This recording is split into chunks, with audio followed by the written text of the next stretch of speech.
All right, we're in Tuesday's qualifying round of the 2020 St. Patrick's Day tournament, and I am all completed with practice. I was going to just practice in my auto account today, but I'm going to be super busy tomorrow, so I thought I'd just qualify it and get it in. I'm going to shoot this as one video, and we will try and get it all done in an hour. All right, here we go. Hole number 1. It's going to be Drew Moore Links. Drew Moore Links, hole number 2. All right, I know exactly what I'm doing here. What I am doing here is I am taking a Grizzly.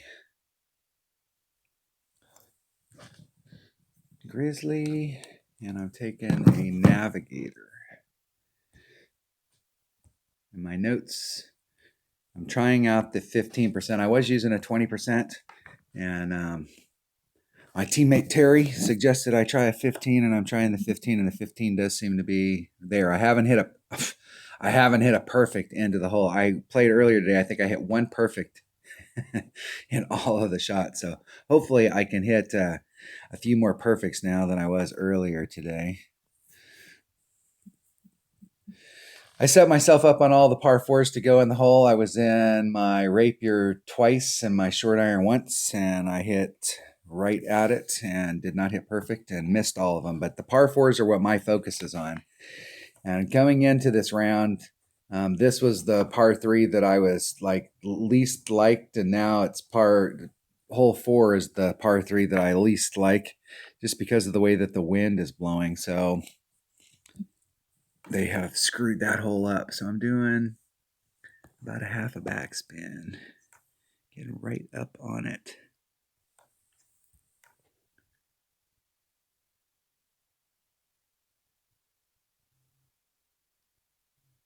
Just kind of dialing it up to the cup. I want to go towards that left edge. And it's times 3.7. It's 4.2.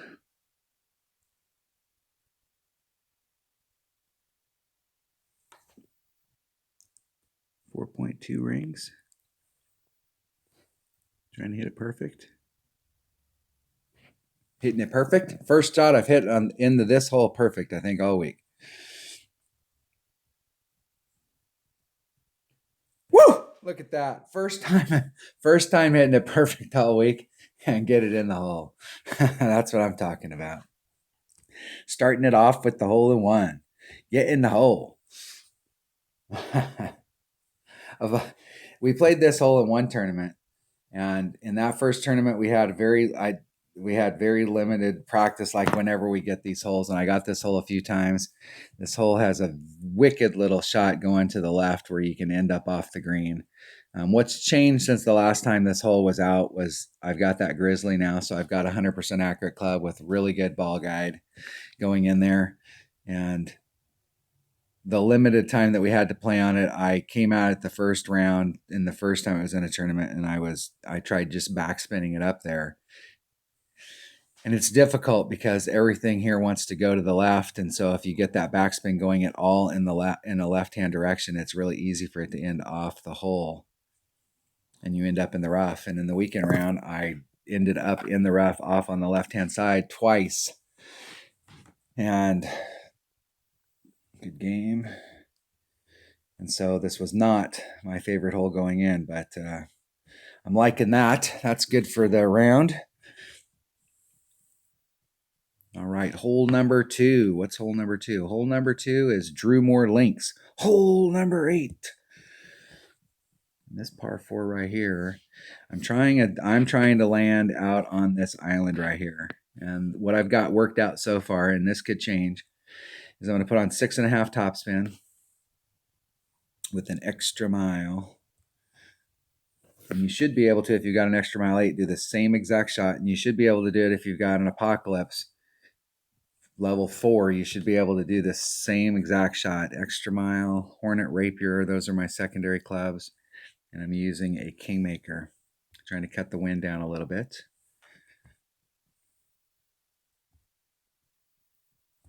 And I am going to go on the drive. I'm going to put on 6.5 topspin. Set it up in the center of the fairway, so I've got a little bit of room to the left and the right. I'm going to add on 20% onto the wind. No overpower, and try and rough bump it into that forward fairway. That's the goal.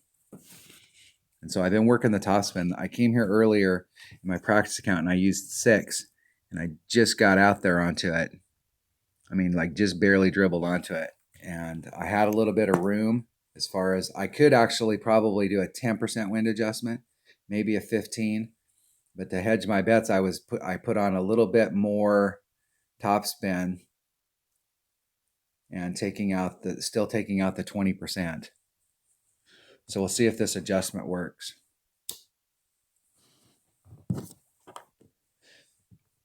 So it's definitely one shot at a time. I'm trying to do what my opponent just did right there, but I'm trying not to do it with any overpower, and I'm trying to leave myself a lot more room than they did. They were right there on it. That was way too close for comfort. So 6.5 topspin. 1, 2, 3, 4, 5, 6.5 topspin. And some. Then I want to be right in the center, going off in that direction right there. So 3-1, that'll be 3-7. So it'll be a little less than a ring, probably about a ring and 3/4.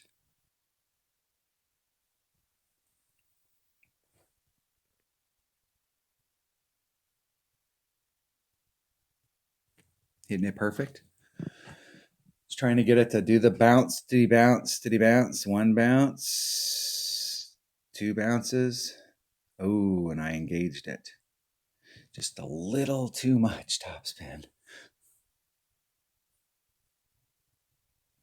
So I guess 6 it is.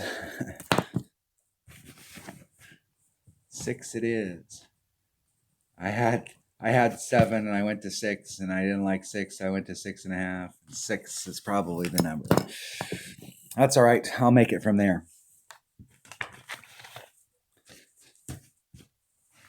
These par 4s we want to pick up all 3 of these par 4s. So getting that number right as we come into the weekend round, I would like to where I was at before. I was in the back of this fairway pad, and I was just trying to see if I could eke myself a little farther forward, and I did eke myself a little too far forward. Nice shot. Nice shot. That is exactly what I'm looking for. Here we go. All this takes is a perfect shot. If I hit this perfect, it's going in the hole. If I don't hit it perfect, it's not going in the hole. Okay, the wind is kind of blowing me in that direction. So I'm just going to take it from right there and no adjustment and just try and hit it.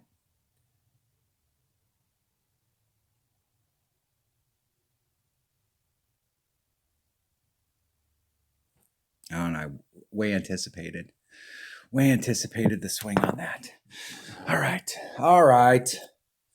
I missed one of the holes that I'm really, really after. This hole number 2, starting off with the eagle, is like super important on this hole.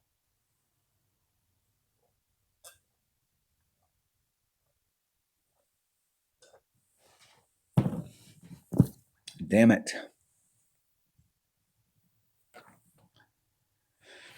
That's all right. It gives me something to strive for. All right, here we go. Hole number 3. Okay, this par 5 right here, I'm working this par 5, and this is hole number 3. This is all about setup on the drive. This is definitely, a lot of these holes in this tournament are one shot at a time, and so this drive shot is a pure setup shot.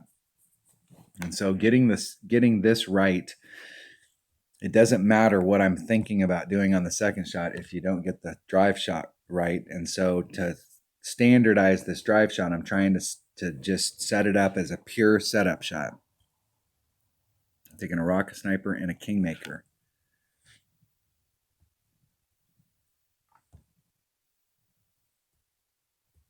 And I'm going to be 3 3/4 rings off the transitional surface.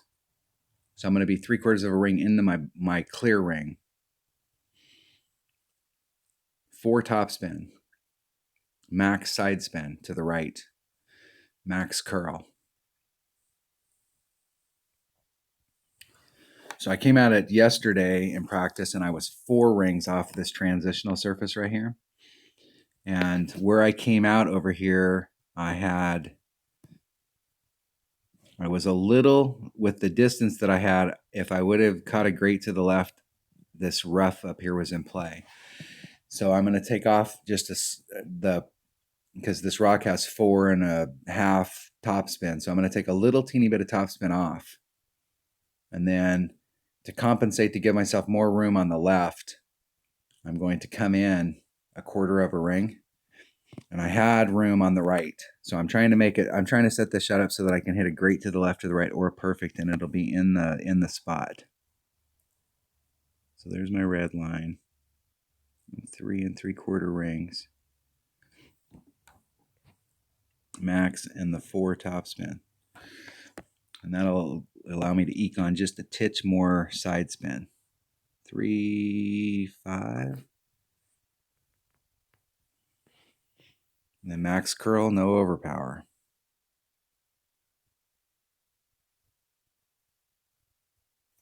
And I hit it great on the inside. So we're going to find out if I have room on the right, and I think I might have over curled it. It's going to be close. I do have room on the right.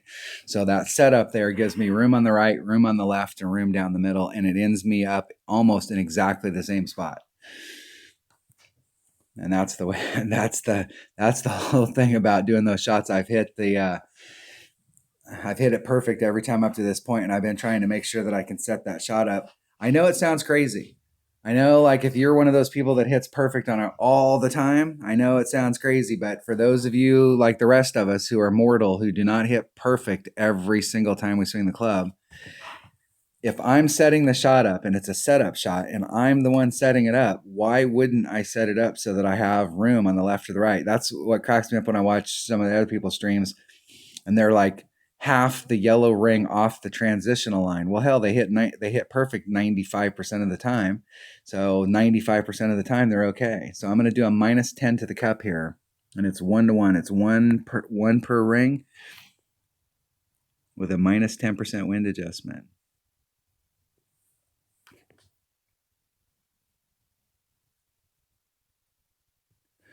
So I'm going to take off 3.5. That's going to leave me 2.1. That's going to leave me 3.15. Almost 3.2. Just need to hit this perfect.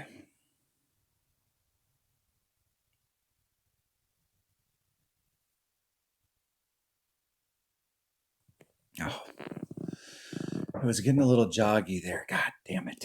Oh!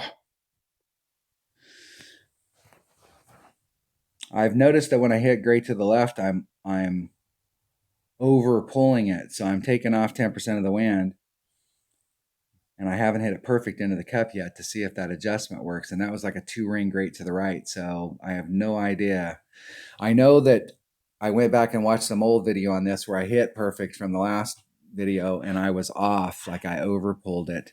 And so I'm trying to take off, and the green is uphill from where we're at down there. So theoretically, we should be taking off wind when we're going uphill. And so I'm going to take off 10%. If I can ever catch a freaking perfect into it, then I will I'll have a better idea if that adjustment's right. But it really does look like we need to take some wind off. I am definitely not practicing these par 3s anymore. That was what the practice day was for. I practiced yesterday and took some of them, but I'm not interested in taking those shots today. Hole number 4, and this hole right here, I'm telling you, this hole right here, they have screwed this hole. This hole has this is the first of the Glen Monarch holes that we're on. This is hole number 1. And this hole is a serious hole-in-one shot, but they've messed the wind up, so it's really hard to adjust for the wind here. So if you have to take out any more than 2 wind, you're dealing with the sand, and you're dealing with the drop in the sand. And the wind is going, let me think about how the deal is. The wind's going this direction. So I usually take off 10% on this shot, but I think what I might do is, or add on 10%, do a plus 10%. And because of the fact that we're having to roll over that sand, I think I'm just going to, I'm going to shoot this shot just straight up. I'm not going to add on the 10%. And I want to see where it lands on the deal. I know there's several ways that we could come at this to try and fix it. And the real way to fix it is to quit using that spot. But I'm not a real big fan of the other spot that we're hitting from. And I'm going to take a turkey ball and cut that wind down a little bit more.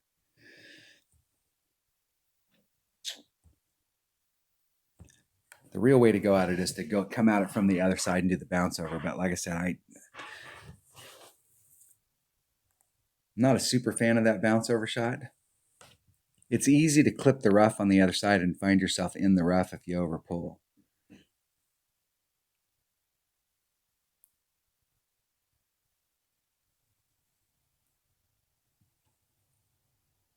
Let's see what kind of wind my opponent's got. They got a 2-8 wind. So anything over 2, you've got to roll it over this sand, and that lip is so steep right there. You can see where the shadow is on it, how steep it is. When it rolls over there, it makes a jump from about 1.9 to about 2.5, maybe even more than 2.5. And if you've got to make an adjustment that's anywhere in anywhere in between there, if it's 2.1 or 2.4, you can't make that adjustment because you're in the sand, and it's and anytime you start your ball guide off in the sand, it affects it more. And so this shot has become very inconsistent. Hopefully my opponent can get in. So for them, it was pretty consistent.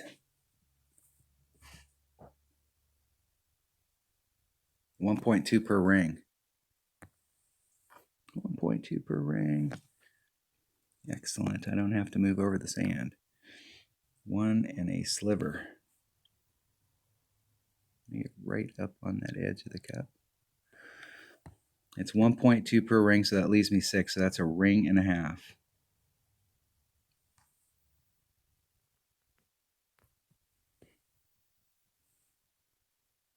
Let's try and hit this perfect.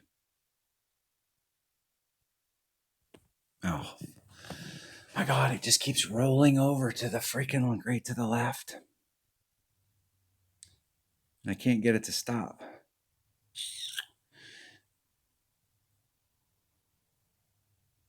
Usually if I'm getting off, I can switch. I don't really have a preference on hitting it from when the needle's going from I try not to have a preference on whether the needle's going from the right to the left or from the left to the right. Some people only hit it when it's going in one direction. And I try not to get caught up into that deal because sometimes you're stretched for time and you may have to hit it on the side that you don't normally hit it off of. And so you come out, you're already going into it thinking, hey, you're already in a panic, or your brain's not looking at it as, hey, this is the wrong side, and you're in the deal. So I'm releasing just a little late. So I'm going to switch. I'm going to do something. As I went through this earlier today, and like I said, I think I hit one shot perfect, and that is not the way to do it. All right, we're on the next par 4, so I need to pick it up right here because these par 4s, I've got the shots. Okay, hole number 5 is hole number 4 of Greenock Point. I get these confused. This is why I always go look at the holes before I play them, because I want to get that picture in my mind. And I am trying to hit out a little bit farther through here, but I'm still using my rock, and it's not getting me quite all the way out, but that's okay. It is getting me more so that I'm getting the wind more in a pure tailwind. Your most accurate club, if you're trying to hit out there, if you can get your quarterback, if you got a rock, whatever's your most accurate club going out there, that's the deal.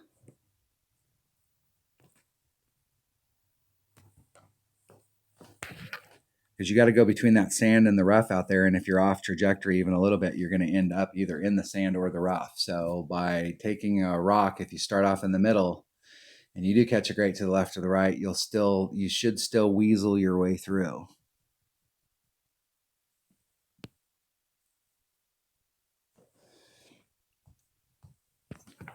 So just trying to get through that gap without having to bring a big club.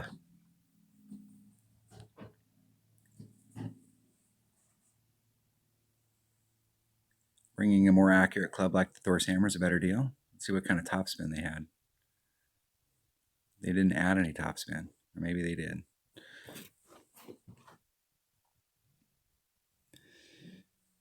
So about half of that great to the right was taken out by that little teeny bit of curl, but that might be, and they didn't get the distance. That's good. That's a good spot right there. That's going to be more towards mid, max, short iron.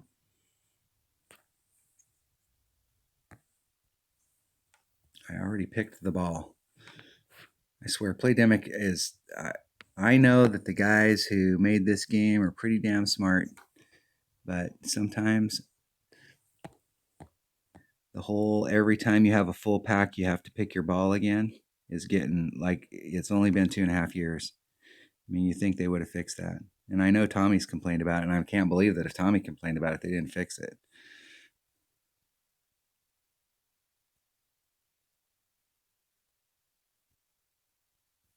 Isn't it perfect?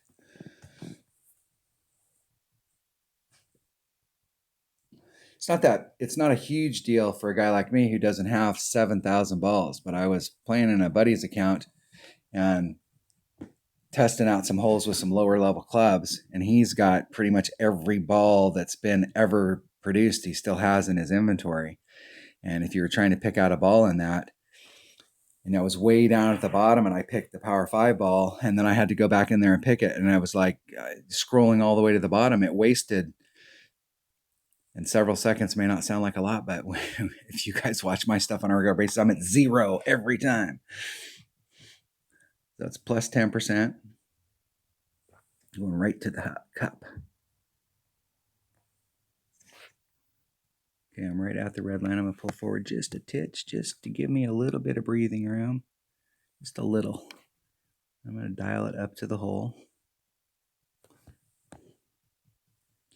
Okay, it's 2.4 per ring, 10%, that's 2.2, so we're right at about a ring. That is 2.2. What am I thinking 2.4? It's 2.2 per ring, and it's 2.2 pull. I just need to hit this perfect, and it is in the hole.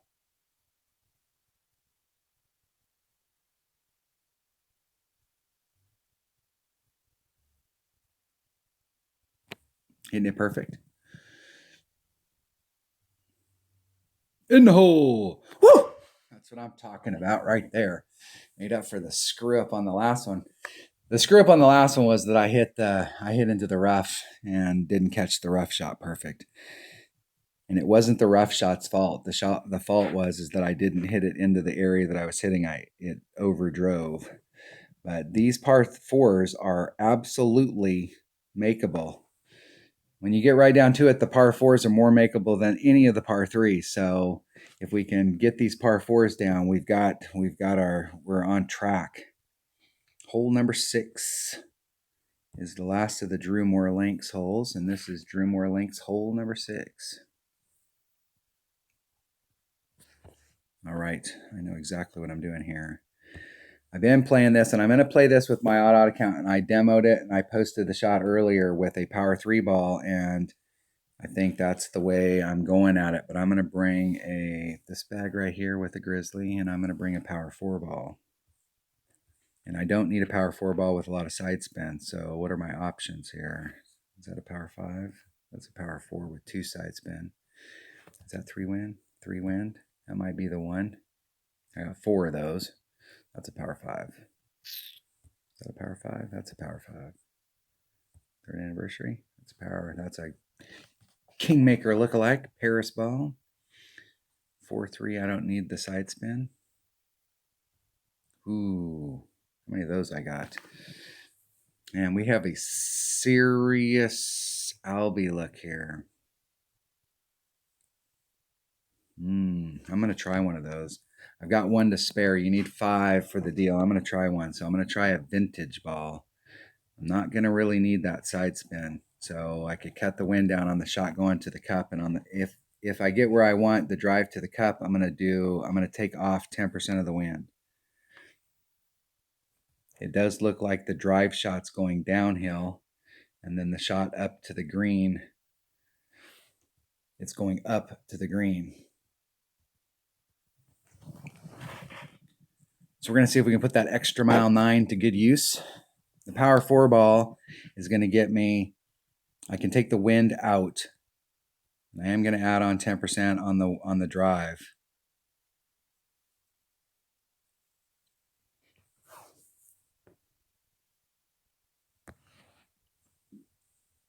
All right.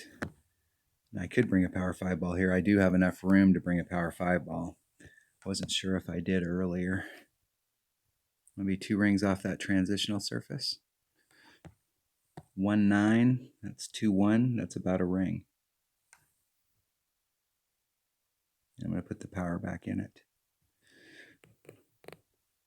I'm going to rub against the nubs and go a little bit to the left, just lean to the left. And I hit it 70 rings great to the right. But that second bounce, see if I end up in the rough. Cannot afford to hit it great that far to the left. Screw you, dude. Cannot afford to hit it great like that to the right. I know in the upper divisions they're hitting out here because you can come at it. This rough bump that you can come out here. I tried the rough bump from out in this area, and I'm going to have a similar deal here. I'm going to wish I had a bigger side spin ball right now. I can't believe that where I was at, though, hitting it even that far great to the right, that I was able to clip. I had tons of room down there. So the ball is definitely carrying down in that hole a lot more than it looks like it is. The deal is this hole is going to smack me up beside the head for a couple days because I came at it from a totally different way, trying something nice. Here, I'm going to do the same thing to him. Nice shot.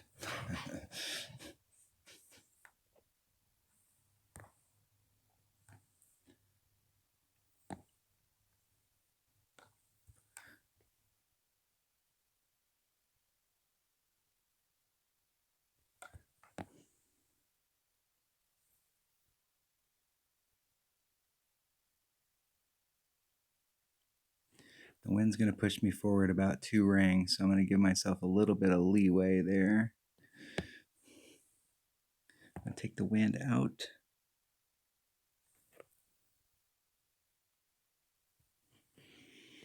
And we definitely need to hit this perfect.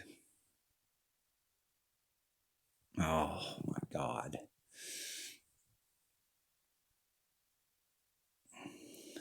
Could it get any worse? Could I dink around on this hole any more than what I just dinked around on it? Oh, my God. Oh, my God. Oh, this is a super simple hole. I'm trying not to do any overpower and do that shot right there. I should have known better because I don't normally like to do those types of shots. I should have went over to the right-hand side and just brought it up that way. I had pure fairway in front of me. There was no obstructions. It'd be super hard to tank that shot. You could have put backspin on it and got the deal up there. And here I am dinking around, taking a shot from the rough to try and secure my eagle. And this is a super easy hole to eagle. This is what you get for dinking around on these holes. Take these holes for granted and they just kick your ass. Let's get up there on it. 3-1. I'm going to go on that edge of the cup from this distance. All right, here we go. Need to hit this perfect.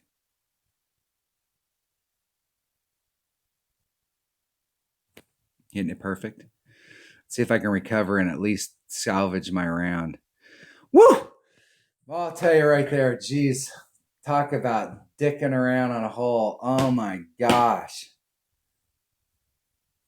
Let's hope I got that completely out of my system on that hole and that never happens again. And I'm going to have to go back and see what the hell happened on that drive. I know I hit it 2 rings great to the right or to the left, but from where I'd set up out there, and I took the wind out. I did put the forward distance back in, but there was plenty of room down there. I mean, I had rings before I got to it as far as forward distance if you were using overpower. And I was rubbing up against the nub, so I was putting in a slight amount of overpower. But it looked like down there that I could bring out a power 5 ball, which is like 2.5 rings forward from where I was at. And it just blows me away that I would clip the rough there. What I should have did was I shouldn't have gotten greedy, and I shouldn't have put the power back in, and I should have just taken the wind out. The shot was in the clear. And that was just a matter of me getting greedy on the shot and not just taking it. The whole idea of that shot is not to get greedy. That's why we're not doing any overpower.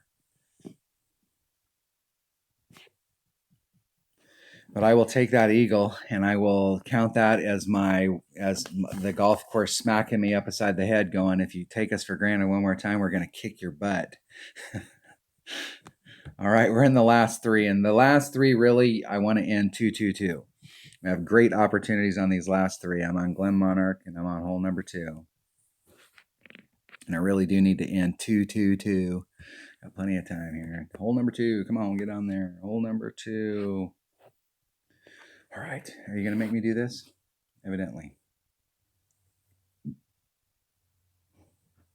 Glen Monarch, hole number 2. Oh, we have the par 4 first. Sorry about that. This was the hole. All right. I'm taking the yellow line. You could do the white line. And the wind is such that if you brought out a 5 power ball, you could take the white line. But you're going to have to hit that max overpower shot perfect every time, or you're going to clip the rough. So I'm taking the high percentage shot. All 3 of these par 4s have a way that you could get on in one, and it's possible, and I think I could probably do it 3 out of 5 times, but I would rather go for the high percentage shot and just get it out there in the area and take it home with my short iron and my wedge. Let's open up that pin chest, get that rolling. Since I had the scare right there on hole number 6, let's get past that hole. All right, hole number 7. See if we can get this one done and just nice and easy. Nice and easy. And this all boils down to 2 perfect shots. If I hit both these shots perfect, I'm in the hole and we're moving on to the next one, and I picked up an eagle. All right, here we go. Minus 10% to the cup, plus 10% on the drive. If I'm in my Hornet, it's 2.2 per ring, and if I'm in my Rapier, it's 1.3. And we're getting headwind. So you have to put the last bounce in the hole, because there is a tail that's on there, and my Hornet has good enough ball guide, and you can see right here where they're at with the 5-3 wind. If they hit this perfect, they're good to go. But if they don't hit it perfect, they're in trouble.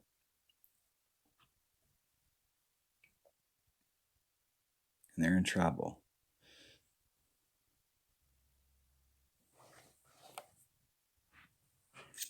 That was a waste of a good ball. I thought about that shot, and I put curl on it to bring it around. I took that shot several times, and I put curl on it to bring it around, and it worked really good with the curl, with about 4 topspin, 4 to 5, somewhere in that neighborhood. 3-2, I'm going to add on 10%, so that's going to be 3-5, and my grid disappeared. So there's 2-1, there's 3, about 3-5. Try and hit it nice and easy. Hitting it perfect.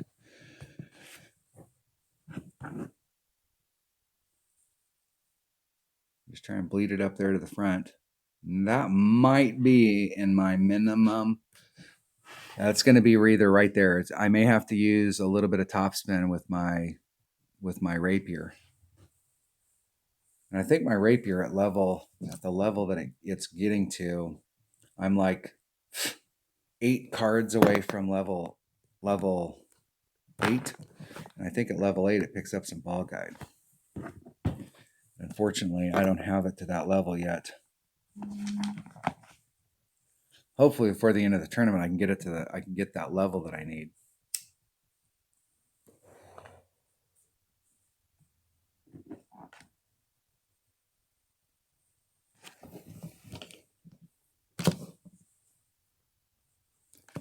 All right, it's either 2.2 or 1.3. Let's see. Isn't it great? Oh boy, they just got around that tree.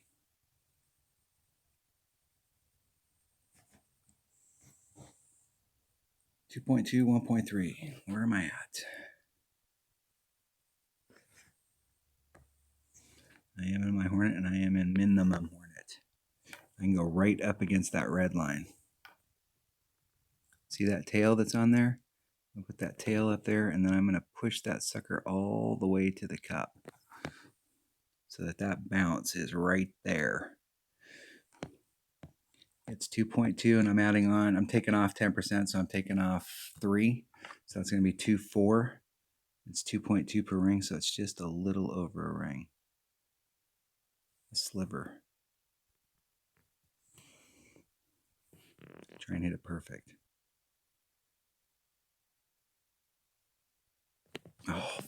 Oh, boy, I tell you, you son of a,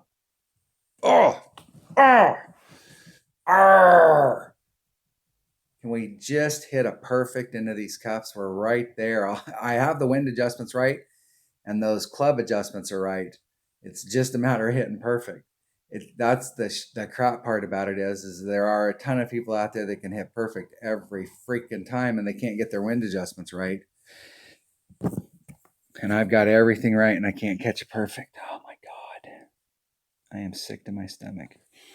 Luckily, this is in the qualifying round, and so I have the rest of the week to work this crap out.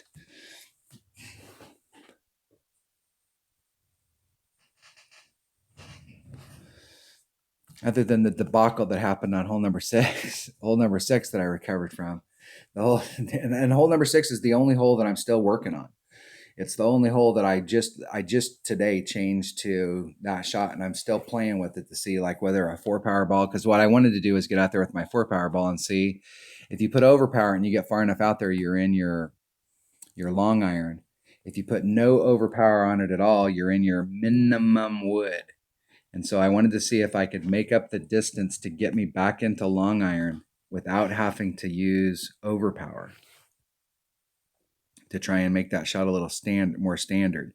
If I put overpower on it, because the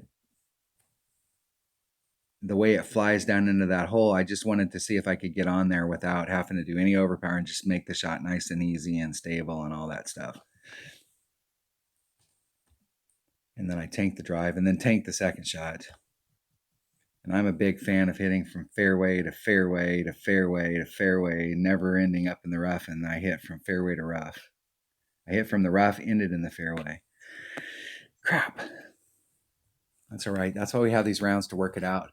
So today is really about making sure that what I've set up as far as clubs, balls, and what direction I want to go at it. And some of these holes I have made observations about the wind, and some of them I just know from past tournaments and how we play them in one-on-one what the wind is. But we still have to make tweaks as the day goes on.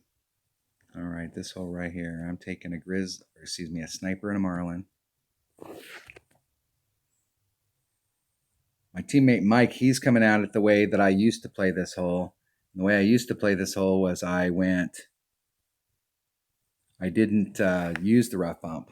I used a Guardian, and the spot where if you hit to the left, it makes the ball go to the right. And if you hit to the right, it makes the ball go to the left, and you're trying to get into that trough.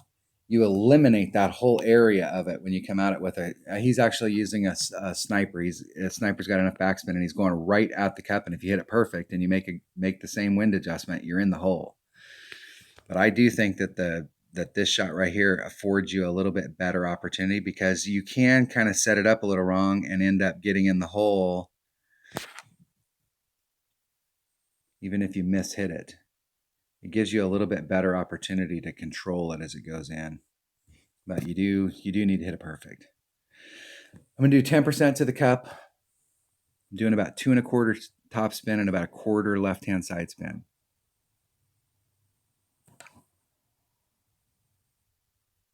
And I'm trying to be on the left-hand edge.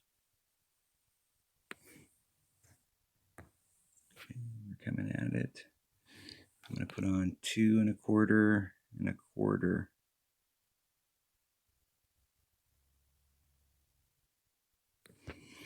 All right. And I'm trying to dial it up to that left-hand edge of the cup.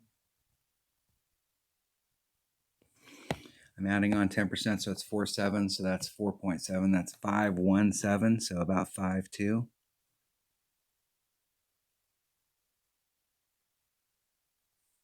That's about 5.2. Oh my God. All right, I'm going to slide it across. I think I'm in the spot. And I hit a 700 rings. Great, because I was thrown off by it. I may go back if we're going to get wind like that. I may go back. I may go back to the sniper shot. If I get wind like that, I'm going to have to, because I don't have any low wind, power 0 balls. I'm not sure there's enough room forward for me to move it forward in the shot setup. So if we get a wind that's over 4, it looked like there was about 4 rings right there to pull. If we get a shot that's over 4, then I'm just going to scoot it forward and go right at it with the backspin shot. And it's max backspin to the cup, plus 10% wind.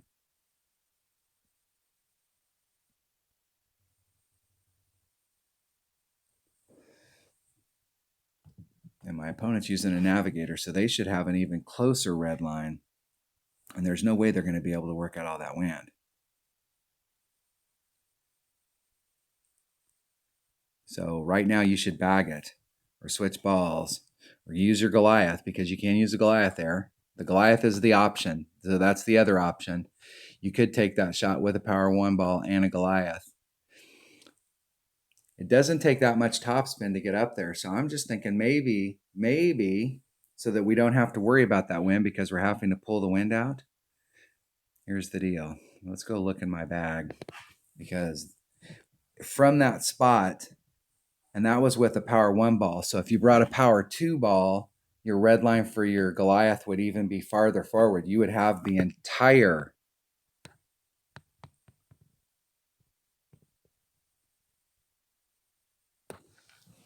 Why is my opponent taking the shot again? I guess they ended up out of bounds.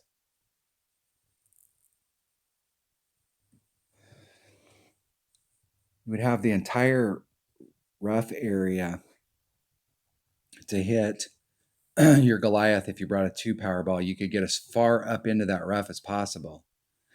And the Goliath hits 135, but so does a B-52. But I'm not sure at what level it gets to 135. And I don't have a very high level B-52, but the B-52 might be the way to do it. And with that tailwind there, in order to pull it out, you would always be able to pull it out. And I may change that shot up, because so far up to this point, I haven't had a wind that was big enough that I hit my red line. I was able to work the wind out. That's the first time I've seen a wind that high. But you need to be able to look at the wind and be able to roll with the punches and not be stuck on one shot. You can go forward and do the backspin, and that B-52 right there is 79 accuracy, so it's 1.8, so that's 1.4 per ring, and it's at 135, and you only need a couple topspin. If you were all the way up into the hole, you only need 2 1/4 topspin. Now you may need a little bit more with a long iron than you would with your wood, and I still get 3.8 ball guide versus my sniper's 4.5. So I'm going to get a little bit less ball guide, but on that kind of rough bump right there, that might not be bad. The other way to go is, if the wind was high, is just to take the sniper and just drive it right at it, and then you can pull the wind out because you're pulling forward far enough to get on the green in that way. But I think I might start carrying a B-52 in my bag. And in my auto account, I might try it with the B-52, because I think I also have a level 4 B-52 in that, just to see the Goliath at 3.9 versus the B-52 at 3.8. So the Goliath might be a better deal. And then I don't have to worry about topspin. So I'm going to carry. The thing I don't like about a Goliath is that if you are right there at your red line, you can see where I hit my red line, and I noticed I hit my red line, and the red line's so big that it almost came to a stop. Even though I was dragging on the screen, it came to a stop and it started sliding across the red line.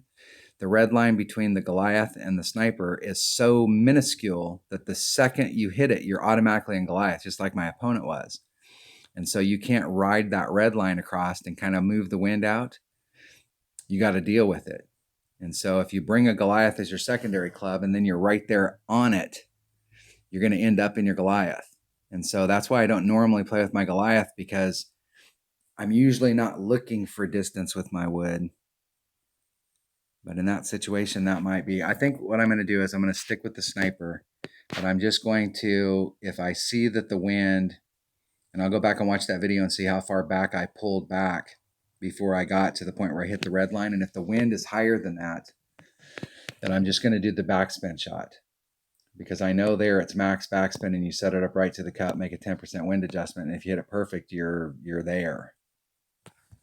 That way I have a secondary way to come at it if the wind is wrong, since I don't have any zero power balls that have low wind. All right, let's go back in there. We're on hole number 9. Open up a chest so I don't have to do that. Let me open up this one. I'll get that gold started, because as soon as I get done here, I'm going to bed. Got a long day tomorrow. I'm not going to be able to play my 99 account until tomorrow evening. I was going to try and get them all in today, but the coronavirus has changed all of our plans. Okay, hole number 9. All right, let's go look at it. I know what it is, but I want to get this fresh in my mind. It's hole number 3. All right, and this is all one shot at a time. It's all about the drive. If we get the drive, then it's all about the next shot. But it doesn't matter what you have planned. If you don't hit that drive, you're sunk.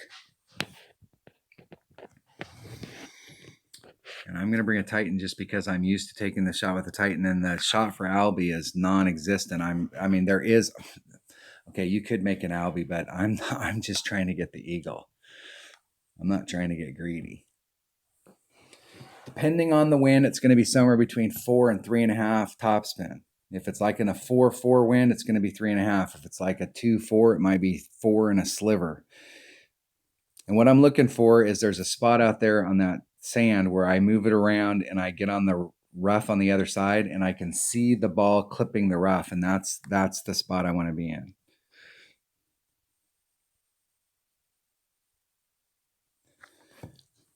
And we got a 4.8, so we're on the high end, but he's got a Marlin, so that should be, not sure how much what's the Marlin cut it down. It's not telling me. Minus 15%. Is that right for that Marlin? So that means we'd be minus 30%. So he's got a ball that's already cutting the wind down a little. So I'm going to get over 4. So it's probably going to be 3.5 topspin.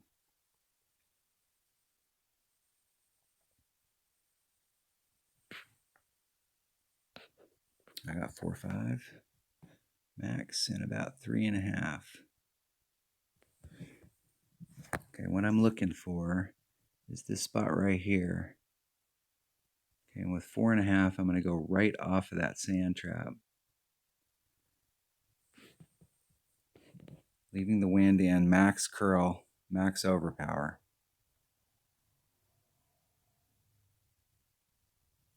Hitting it perfect. And trying to catch that at the narrowest spot, and it clips right there. Now slow down, slow down, whoa down, cat daddy. So just from playing this, if you're in the, if your wind is over 4, it's really 3.5, or it could even be just slightly less than 3.5, 3 topspin. You could probably go, if the wind was over 4, you could probably go 3 topspin and you'd be fine. Maybe 3.25. If the wind is like in the 2-4, if we've got one of the low winds, then it's going to have to be like 4 and maybe a sliver.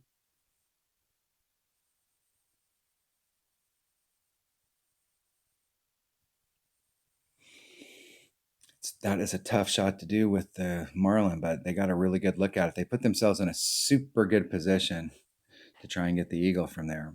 I mean, that chip is better than the chip from the island. Okay, so yeah, I got the ball guide right here. See this ball guide right there? I'm going right at that ball guide. And then I'm going to go in about a half a ring.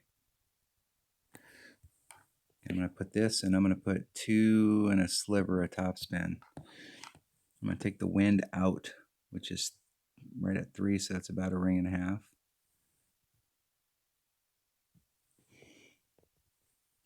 Max overpower. And that was every bit of it. That might have been an overcurl there. No, that was perfect. Hang up on the fringe, and I'll have that chip coming in.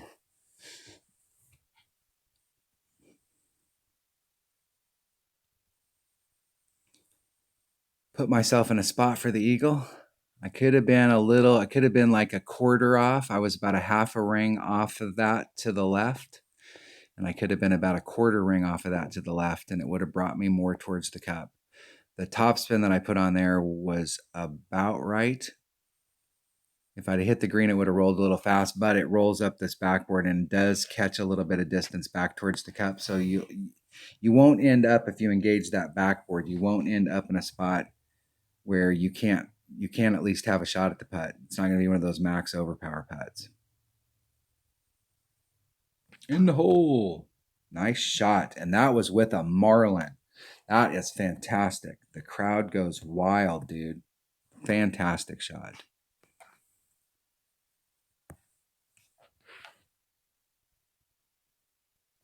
All right. From this distance, wind is not going to play a factor. And I want to make sure I got my ball guide all the way through that hole.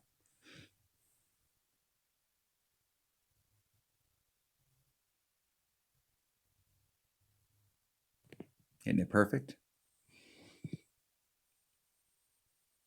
Rolling in the cup. Barely making it to the cup. Woo! That's what I'm talking about right there. Getting the eagle. And I don't care how you get the eagle on this hole. If you get the eagle, you got the eagle. That is the goal. But that particular shot right there, I've taken that shot a ton of times over the last 2 years and 9 months. And for me, I feel like that's a very high percentage shot. And I definitely don't want to practice these par threes. So my goal going in is -15 is what I'm looking for. And I obviously had 2 super stupid misses on par 4s that should have been in the hole. And recovering from what I had, my debacle on hole number 6, being able to recover from that. And even the debacle on hole number 8, that par 3, running into the wind. And still trying to work out some of those little details on those holes so that we can give ourselves a better shot to get it in the cup.